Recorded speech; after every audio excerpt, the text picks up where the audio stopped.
Hey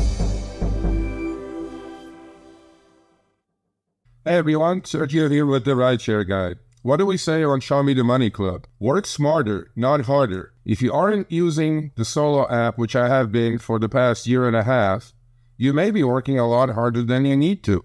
Let's change that. Download the app, link your accounts where you can manage your income, track your expenses, as well as your taxes.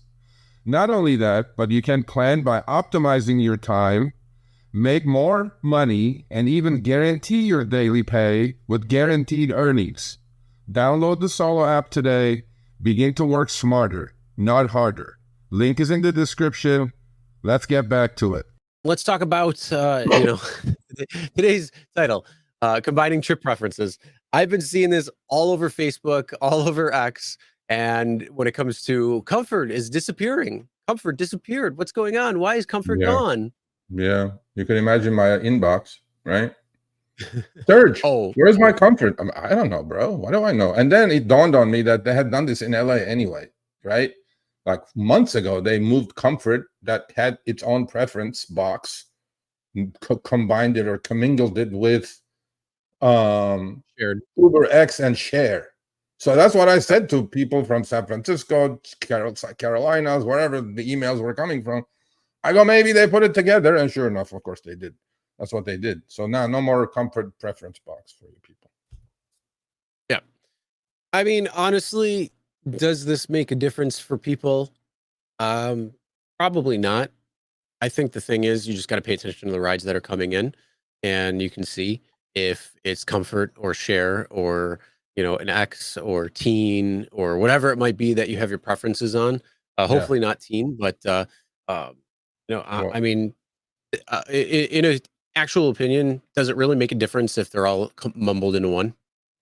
Yeah.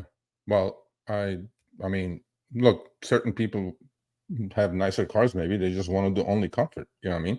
But now they have to be glued to the pink screen to figure out. Unless you have a Toyota Sienna, don't expect to do comfort ever again. Yeah, those. Oh, yeah, they're exactly. Yeah, that was Lyft, right? Lyft killed all those. Yeah, no, Uber killed all the minivans. Uber did, yeah. Yeah, Uber's on a roll. Yeah.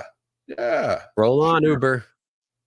Well, I honestly, at this point, they're like on such a roll, bro. They have so many illegals driving on these platforms and delivering that they look at their data, they go like, oh my God, we have all these drivers. We don't have enough food to feed these people. So let's just lower the fare to $2.10 and $3, and then let's see where you want to take care of. You want to help with a commercial insurance problem? Don't let them have accounts. No shit. And then they cry that the commercial insurance shot through the roof. Yeah, you put all these illegals on there, and you think they don't know half of them don't know probably how to drive. And I'm going like, hey, I don't know. I mean, this is not political, but maybe your commercial insurance rates going through the roof has something to do with you have the worst goddamn drivers on your platform. Maybe, I don't know. Yeah. There you go. Nice. Sorry, buddy. What can I do? Yeah, let's see. This is Buddha, Sergio. Yeah, I saw it, bro. It's like, what is that? 70 cents a mile for 80 miles or some ridiculous shit that they're doing. It's like, whatever. Anyway, so let's move on. All right, thanks for watching. That short little clip was from our live stream, Show Me the Money Club with Sergio and myself, Tuesdays, 6 p.m. Eastern, 3 p.m. Pacific. Make sure you subscribe, turn on all notifications so you'll be notified when we go live, as well as all of our awesome content. Make sure to check out this video right here, which will take you to the entire live stream, or check out this video right there. All right, drive smart, everyone.